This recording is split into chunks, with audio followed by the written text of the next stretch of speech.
Buenos días, Buenos primero que días. nada, queremos agradecerle igual por su tiempo, Gracias. por permitirnos hacer esta entrevista. Este es con fines académicos, como ya le habíamos comentado. Es como parte de una actividad que estamos realizando. Estamos cursando el quinto semestre y estamos llevando todo lo que son los fundamentos de la psicología educativa, la psicología social, la organizacional, y estamos haciendo entrevistas a diferentes psicólogos de todas estas áreas. Okay. Entonces, muchas gracias por venir y por su tiempo.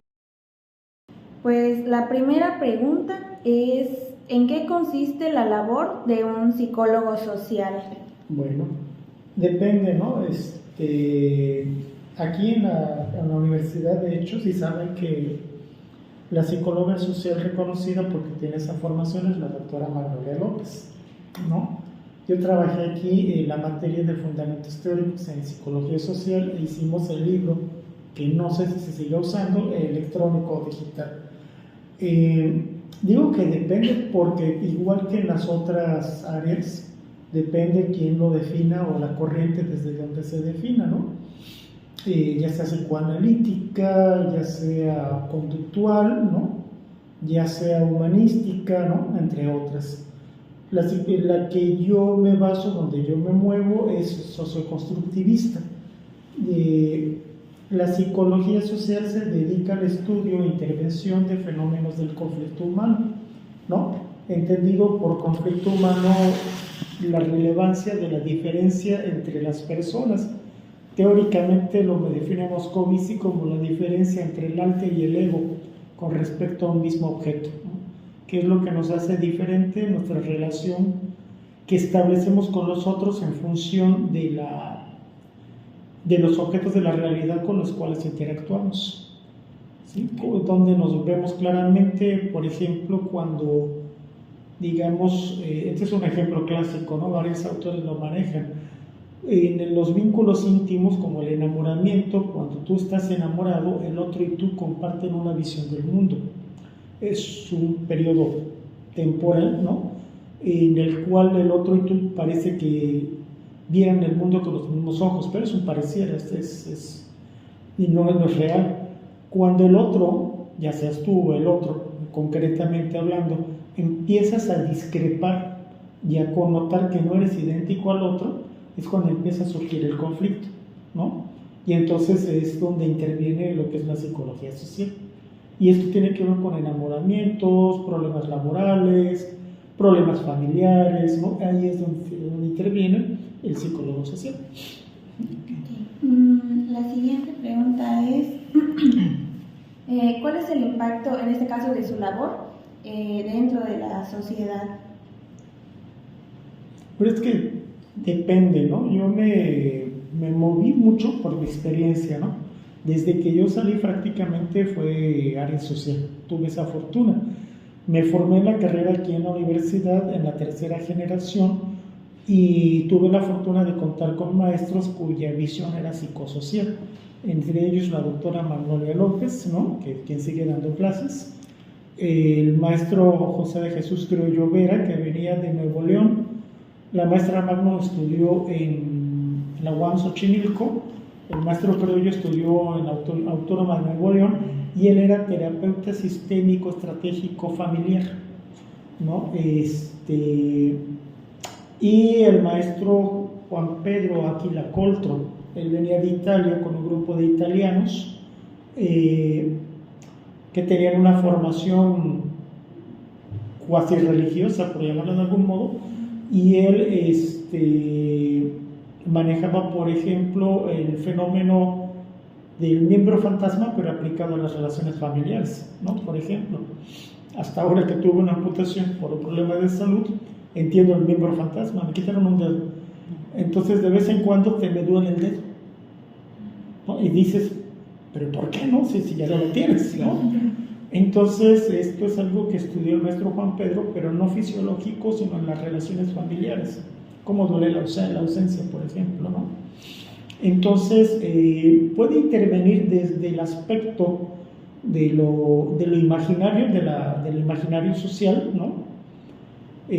Por ejemplo, hay un índice de repunte de suicidios en diciembre, ¿no? Por aquello de más o menos 24 de diciembre al 31.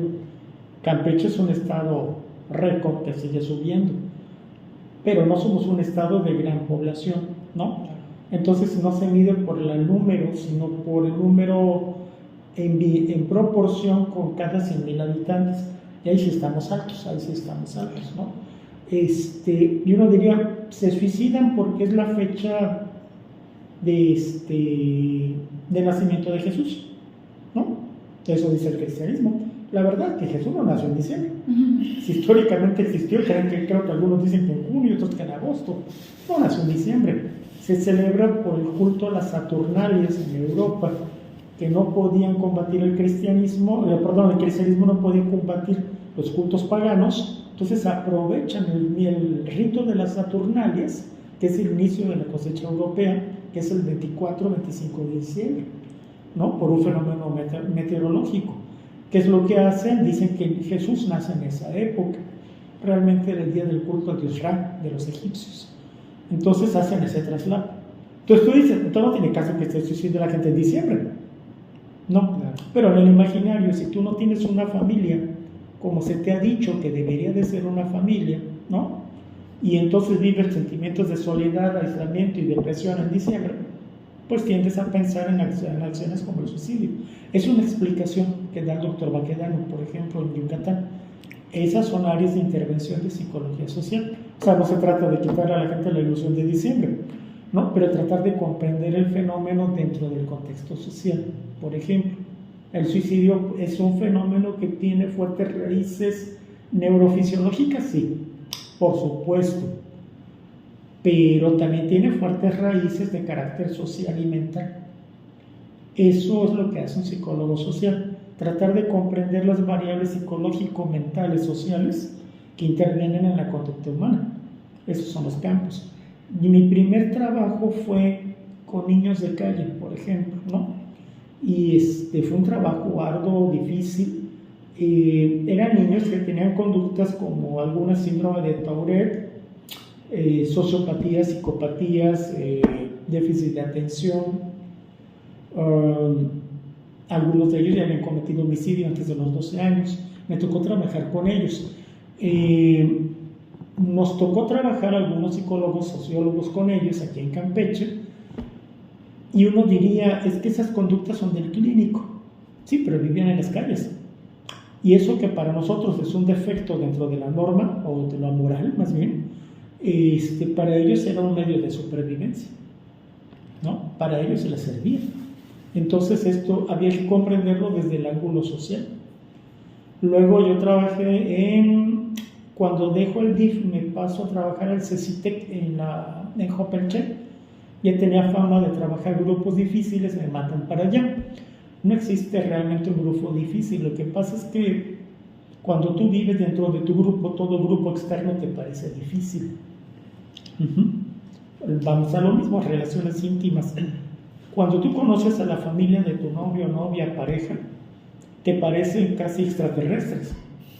Y dices, esto está mal, ¿no? O sea, ¿cómo se les ocurre, no? El pavo no se presenta así en diciembre. O sea, no es que estén mal, es que para ellos eso está bien, ¿no? Porque para ellos esa es la costumbre y para ellos esa es la norma.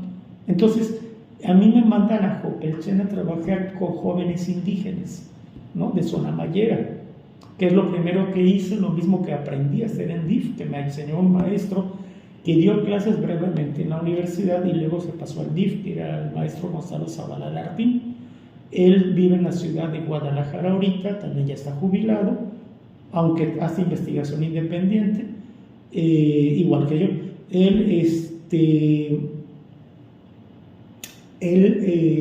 era psicoanalista entonces, estaba terminando una maestría de psicoanálisis, no la culmina, luego termina una en España en socioconstructivismo, ¿no? Entonces con él trabajé en DIF él me enseñó a hacer diagnóstico situacional y perfil psicosocial de niños de calle, ¿no? Entonces con él aprendí a hacer, aunque no sabía cómo se llamaba, investigación acción participativa. Ya luego lo comprendí. Luego de ahí en Jopelchen, pues ya me fue más sencillo hacer el perfil de la población indígena, ¿no? No indígena, de los adolescentes que estaban en ese bachillerato, ¿no? Decían, es que había dos bachilleratos en Jopelchen, el de bachilleres y el del CECITEC. Yo estaba en el segundo mejor, o sea, estaba en el malo, ¿no? Por así decían, ¿no? Hagan de cuenta que dicen, aquí hay dos bachilleratos, ¿no? ¿Cuál te tocó? No, pues el segundo, ¿no? Pues estás en el peor, ¿no? No es cierto, no existe eso, pero la gente cree eso. Entonces, cuando me mandan allá, pues sí, me toca trabajar, claro, insisto, depende de la visión que tengas. Entonces, yo no llegué a trabajar, ya iba ya más como social, ya estaba estudiando la maestría en psicoterapia humanista, que tampoco es la psicoterapia tradicional, y de alguna manera comprendí dentro del contexto el comportamiento de los adolescentes. Eso me permitió otro enfoque, ¿no? Decían, es que los adolescentes de aquí son apáticos, ¿no? No participan, ¿no? Un maestro, amigo mío de aquella época, ahorita también ya jubilado, en mayoría se jubiló, me decía, psicólogo, no los entiendo. Yo les digo al final de la clase, ¿qué piensan de esto, no? Díganme su opinión. Si nadie me contesta, voltean a ver al suelo, ¿qué les pasa, no? Y pues dije, me hablo con ellos, ¿no? Ya que hablé con ellos, lo que entendí, me decían ellos, pero para eso tenía que ser un muy buen reporte.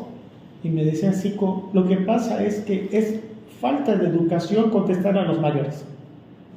Entonces, el maestro que venía de la Ciudad de México, era un ingeniero, que estudió en Politécnico, y que era formado en cursos pedagógicos aquí, en Campeche, pero que tenía la visión participativa, entendía que el adolescente tenía derecho a hablar. Pero el adolescente de Jopelchen sabía que por obediencia debía callar. No es que no pensara, es que socialmente lo educaron de un modo distinto.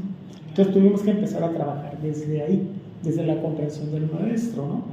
Y ya finalmente, cuando entro aquí a la universidad, me integro a lo que fue en aquella época riesgos psicosociales y violencia de grupos vulnerables. En grupos vulnerables, que es una línea de investigación, un cuerpo académico creados por la doctora Magnolia López, la doctora Eulalia Hernández García, quien fue directora de la facultad y en aquel momento daba clases educativas, pero se formó en Crefal, Michoacán, y el maestro Jorge Jiménez, que fue uno de los primeros que dio clases aquí en la universidad, ¿no? Igual que la doctora Magno. Entonces, con ellos la visión fue totalmente psicosocial, ¿no? Ya de ahí en adelante trabajé proyectos independientes con poblaciones vulnerables como proyectista aparte, ¿no? Independiente. Pero la visión era esa. Entonces, insisto, ¿dónde interviene? Pues en todos lados. Yo soy psicoterapeuta, pero mi visión es psicosocial, más, ¿no? Entonces, sí entiendo que no es correcto hacer de esto un reduccionismo, ¿no? Entonces, ¿todo lo veo así? No, pues yo tampoco, ¿no? Si alguien llega y me dice, bueno, es que esta persona sufrió un accidente, ya me pasó. Me dicen, lo puede ver porque tiene temor de salir de su casa, ¿no? Voy a verlo, ¿no? Tuvo un accidente muy fuerte. Y cuando entro al cuarto y enciende la luz, él tiene movimientos espasmódicos. Y entonces les digo, cuando platico, trato de hacer contacto con él. Lo que a mí me dijeron es que a mí me sonaba a un trastorno de estrés postraumático, ¿no? Le daba miedo salir después del accidente. Pero cuando veo esto, les digo, ¿qué les digo al médico? ¿No? Y no, pues nos dijo que hay que esperar porque algo tiene en la cabeza. Luego no, les dijo que tenía de casualidad inflamadas las meninges. Me dice, sí. Entonces no puedo hacer yo mucho en este momento, más que explicarles de nuevo en qué consiste y esperar el seguimiento médico, porque esto primero tiene que pasar por área neurológica. Claro, es algo biológico, ¿no? O sea, no tiene caso que yo siga hurgando en lo social, ¿sí? ¿Qué es lo que sí me corresponde? Quizás es ayudar a que la familia vaya asimilando el hecho lo mejor posible, ¿no? Del fenómeno que están viviendo. La persona salió bien, afortunadamente.